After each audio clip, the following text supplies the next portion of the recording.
dalam organisasi bukan hanya yang disebut orang-orang berpengaruh, kaum elit.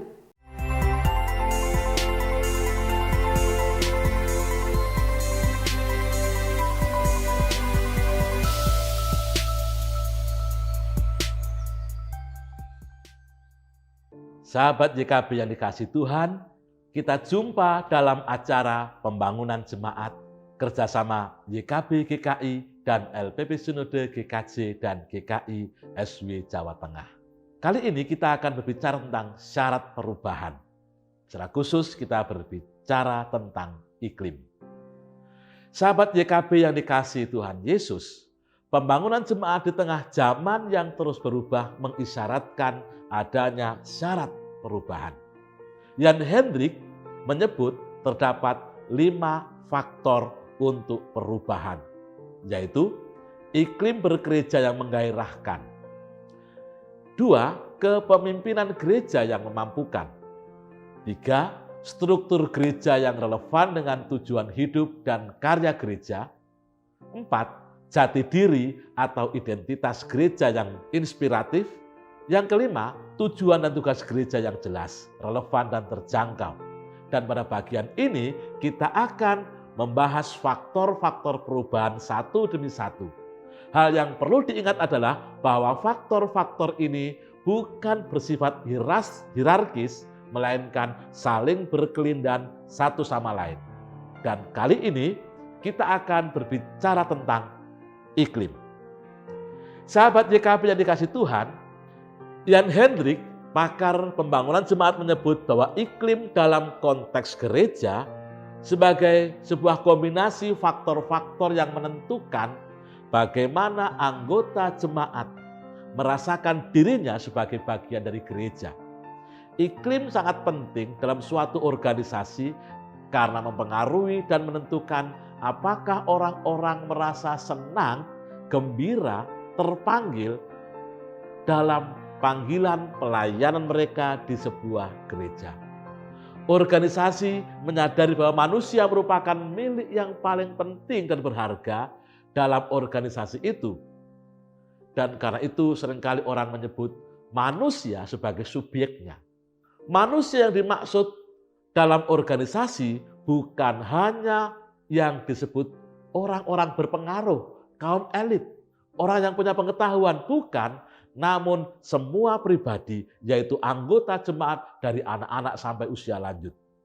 Sehingga iklim yang baik adalah bukan berbicara mengenai apa pendapat pimpinan gereja itu, tetapi seperti apa setiap pribadi mempraktikkan rasa cinta mereka kepada jemaat, bagaimana kehadiran, bagaimana sumbangsih mereka dalam gereja diwujudkan dengan spirit kesatuan hati.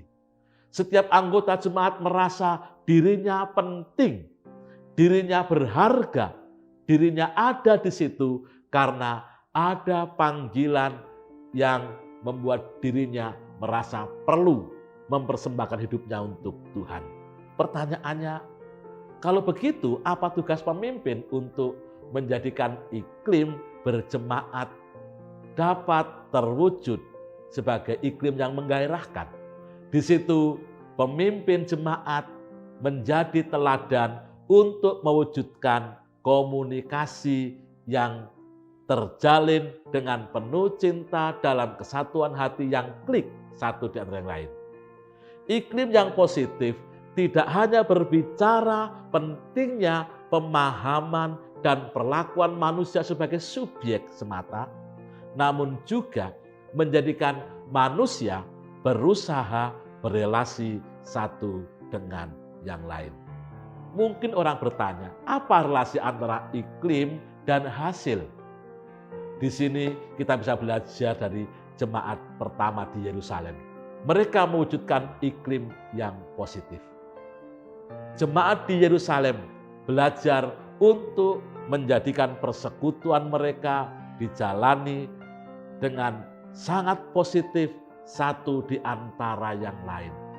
Karena itu mereka tidak hitung-hitungan, mereka rela berbagi, mereka hadir dan mendengarkan ajaran para rasul dan mereka bertekun dalam doa. Maka untuk mewujudkan itu, proses dan jalur komunikasi yang dibangun bukan atas ke bawah, melainkan jalur di mana kita semua saling dalam keterkaitan, baik secara pribadi, antar pribadi, maupun dalam persekutuan yang lebih luas. Yang kedua, dalam iklim yang menggairahkan, pengambilan keputusan sebisa mungkin melibatkan sebanyak mungkin orang. Dengarkan aspirasi-aspirasi orang, dengarkan keluhan-keluhan orang, dan berikan apresiasi. Yang ketiga, perumusan tujuan yang dilakukan dalam memperhitungkan dan melibatkan sebanyak mungkin anggota jemaat. Jadi tujuan gereja kita melibatkan sebanyak mungkin anggota jemaat. Visi dipahami oleh semua anggota jemaat untuk menciptakan iklim yang positif. Yang keempat, pengaruh anggota jemaat. Yang dimaksud dengan pengaruh anggota jemaat di sini adalah bagaimana setiap anggota jemaat merasa dirinya bermakna. Dan karena mereka bermakna, maka mereka memiliki dampak, pengaruh satu di antara yang lain untuk saling menumbuhkan. Kehidupan dengan iklim yang baik digambarkan oleh Daud dalam Mazmur 133. Sungguh alangkah baiknya dan indahnya apabila saudara-saudara diam bersama dengan rukun. Seperti minyak yang baik di atas kepala meleleh ke janggut, yang meleleh ke janggut Harun dan ke leher jubahnya. Seperti embun Gunung Hermon yang turun ke atas gunung-gunung Sion. Sebab kesanalah Tuhan memerintahkan berkat kehidupan untuk selama-lamanya. Situasi yang rukun membuat orang rindu untuk berbagi berkat. Dan Tuhan Yesus dalam doanya berkata, supaya mereka semua menjadi satu, sama seperti Engkau ya Bapa di dalam aku dan aku di dalam Engkau, agar mereka juga di dalam kita, supaya dunia percaya bahwa Engkaulah yang telah mengutus aku. Itulah iklim yang positif. Di dalam persekutuan kita berelasi, dan persekutuan yang berelasi dengan rukun itu akan berdampak keluar persekutuan. Itu menyebar, itu memberkati. Sahabat YKB, demikianlah program Pembangunan Jemaat ini. Jangan lupa subscribe, like, dan bagikan ke sahabat-sahabat yang lain. Rahayu.